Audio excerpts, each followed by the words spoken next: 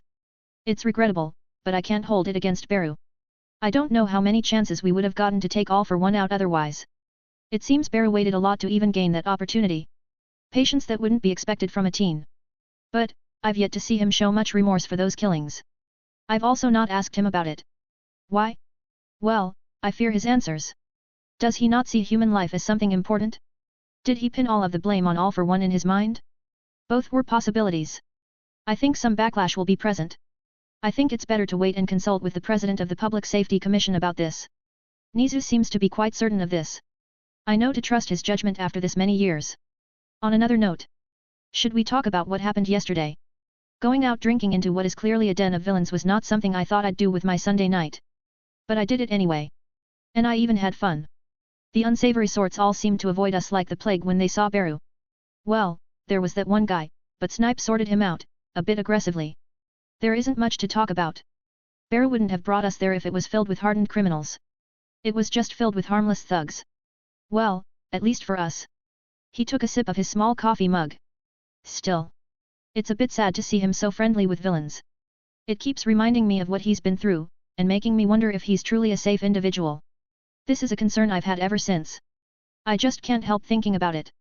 I'm sure Nizu will be able to calm me down. I think you don't really trust our new friend and colleague. At least not in the same way you trust every other hero in this school.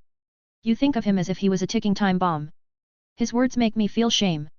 But he is right. For some reason, some of his characteristics are strange to me. His relaxed and uncaring nature seems to extend to taking lives too. His charisma may easily turn into manipulation at a flip of a coin.